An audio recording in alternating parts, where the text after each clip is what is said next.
ทักทายสบายดีเด้อไอจีบดทุกคนเนาะมาพบพ่อกับชนางอีกแล้วไว้พี่น้องพลหากะเช้านี่ชนางก็มาเลี้ยงงัวเนาะมันนี่ก็ได้ถ้าเบิ่งก็มานั่นชนางไปใช้เพราะว่ามันเป็นวันอาทิตย์วันนี้คือชีนั่นแหละชนางชิขึ้นโบสถ์พ่อแม่พี่น้องลงวัดลงว่ามันนี่ชนางก็ชีลามงัวแต่เช้าพุ่นแหละแต่9 โมงพุ่นแหละตอนนี้ก็สวยเติบแหละถือว่า11 โมงพ่อแม่พี่น้องนางก็ว่าสิชื่อขนมเมื่อให้ลูกสะเทืองอยู่มันที่ว่าผู้ใหญ่เพิ่นฝากไว้นำเจ้านางนั่นแหละเจ้านางหักยังทาเบิกฝนตกนี่แหละพ่อแม่พี่น้องก็ยังทาเวียกอยู่เนาะยังทาเบิ่งงัวก่อนเพราะว่างัวมันกินหญ้าบ่ได้วานนี่ก็แดดบ่มีเลยมีแต่ฝนเบิดมือบ่มีแดดมื้อนี้มันเสมิงชะนางก็สิลามให้งัวกินหญ้าก่อนจักเล็กจักน้อยชะนางก็จังซี่เมื่อหาเตรียมโตขึ้นวัดขึ้นว่าขึ้นทั้งโบสถ์แหละมื้อนี้ก็ได้เนาะเป็นวันอาทิตย์พ่อแม่พี่น้องชะนางลามให้มันกินเพราะว่าหญ้ามันชะนางผูกคู่มือมันก็บ่มีงัวมันก็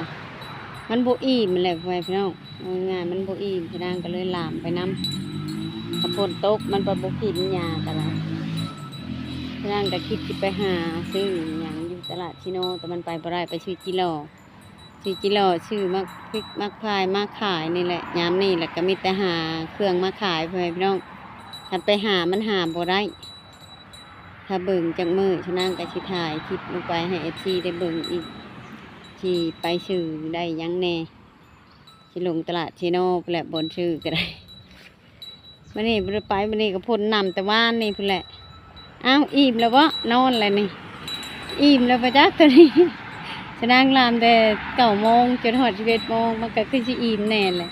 ยังชองโตนั่นยังบ่อิ่มตอนนี้อิ่มแล้วนี่กลางคืนกับเรนอนมันเปียกบนนอนดิจ้ะชะนางผูกไว้อยู่พี่เลยแล้วมันเปียกตารางบนผูกงัวนอนบ่ได้ก็เลยกินหญ้าแล้วก็นอน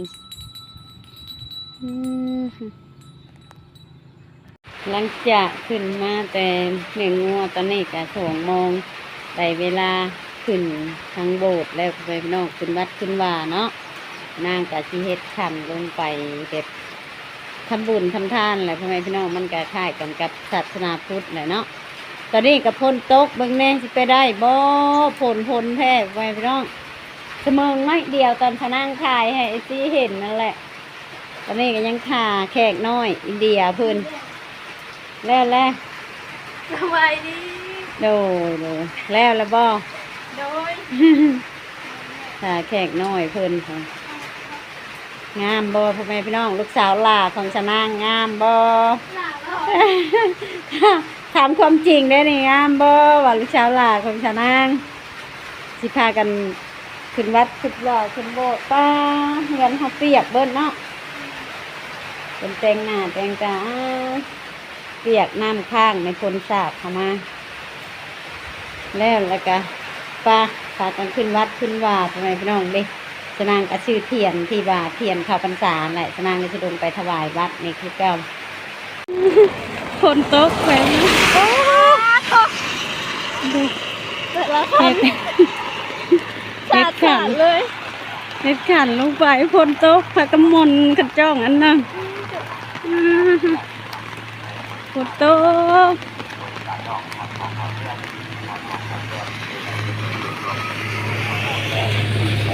กระมนกระจ้องย่างดูจ้ะย่างดูเปียกบ่ข่อยนี่เปียกเฮาโทรศัพท์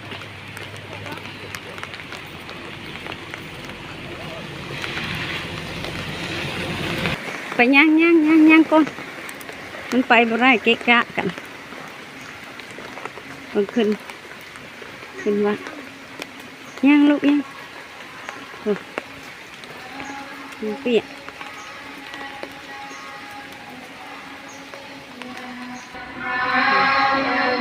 คุณสั่ง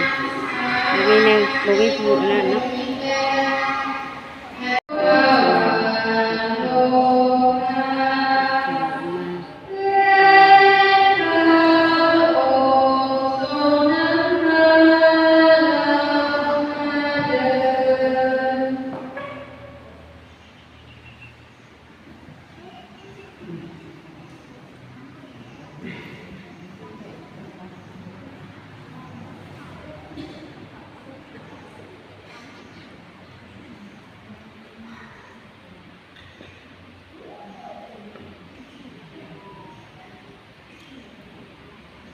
คนบ่ค่อยหลายเพราะว่าคนตก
สินพาไ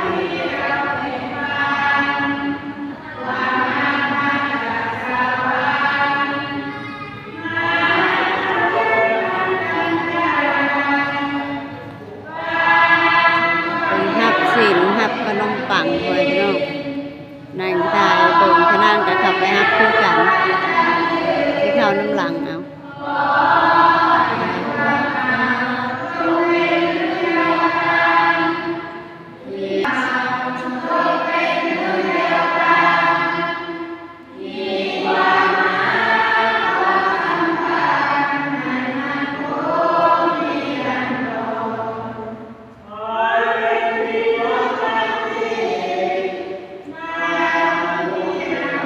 เลิกบัดแล้วเลยเนาะ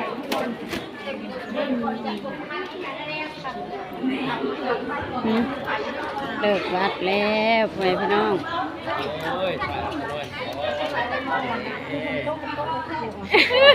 อยากเข้ากล้องเบิ่งนี้ไปพี่น้องอุ้ยน้องชายก็ได้จะเอิ้นเอาเอิ้นให้ป้าไปถ่ายให้นี่บ่ยังบ่ได้ได้ถ่ายเนาะเนาะไปพี่น้องเบิ่งแน่เลิกวัดบึนๆเลิกวัดยามแรงๆตอนนี้ก็ได้เนาะ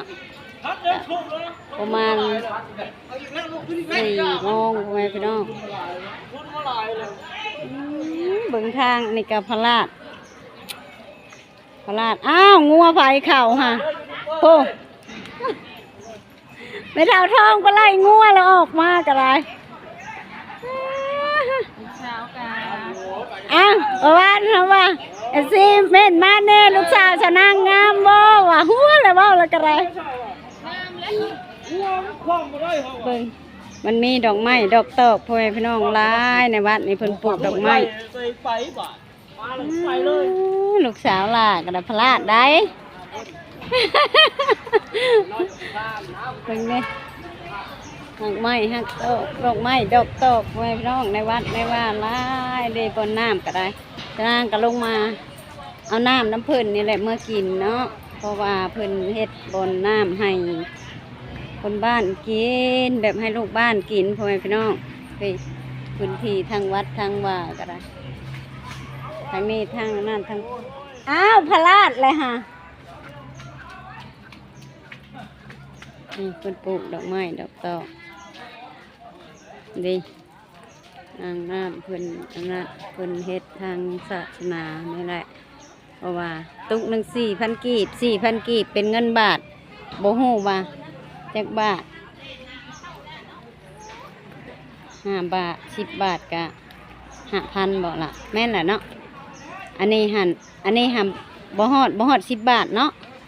บ่ฮอด10 บาทน้ำต่อตุกหนึ่งต่ออัน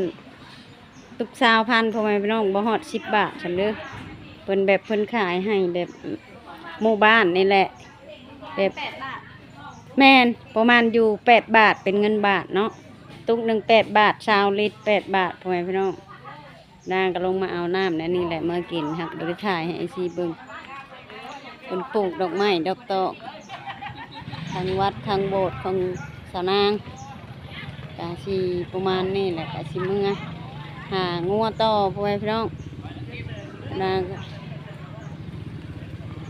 เว่าหยอกคุยฉ่ำเพิ่นเป็นครูเด้เพิ่นก็เว่าหยอกสาวนางว่าโอ้ยถ่ายเพิ่นเนี่ยว่าโอ้ยสาวนาง เพิ่นเบิ่งเพิ่นปลูกดอกไม้ดอกตอกนี่ตัวนั้นมันเป็นประตูนะเป็นประตูใหญ่เป็นประตูใหญ่นะมีดอกไม้อีกโอ้ไม่เท่าไหลงัวออกทางด้านอีกก็ออกเบิ่งระวังรถได้เบิ่งระวังรถได้ยายเอ้ยระวังรถระวังรางรถหลายเลยจะพาว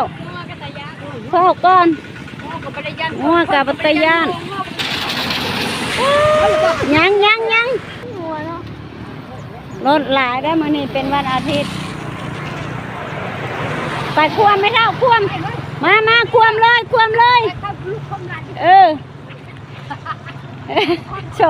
ส่งไม่เท่าให้เราควมทางไปพี่น้องทางส่งไม่เท่าควมทางจ้างงัวพายเขาว่าปลูกในเด้องัวนี่รถได้เบิดแหละเนาะเบิดแล้วยังเหลือน้อยหนึ่งพ่อแม่พี่น้องเบิ่งน่ะกิโลไปพี่น้องป้ามังทุรินเน่าว่าเจ้าขายแน่ไอซีมาซื้อมังทุรินเน่าเด้อซื้อทรินหน่วยอันนั้น5,000นี่ชูหน่วย5,000นี่นี่หน่วย5,000นี่มันทรินนี่ดอกไปชื่อไม่เอาน้ำแม่ไว้ตะกะแตนเบิดเนาะตะกะแตนเพิ่นเบิดผูมาเพชรก็เบิดเลยนี่1,000-2,000ขายการเบิดงัวเฮานี่ก็บ่มือให้ไล่บ่มือแล้วกัดได้งัวตัวนี้ก็บ่รู้เสือกัดมีมันเพิ่นเบิดเลยนี่ที่จังมากยังดำๆนี่มากแค่หมักหอยนี่ยังมังหอยมาซื้อคดินต้มนี่เฮาคิดว่าเฮ็ดเพาะบ่แม่นหอยนาน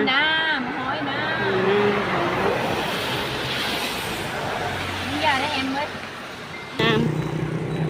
ชาวลานี่ขึ้นวัดเลิกมาแต่วัดแล้วก็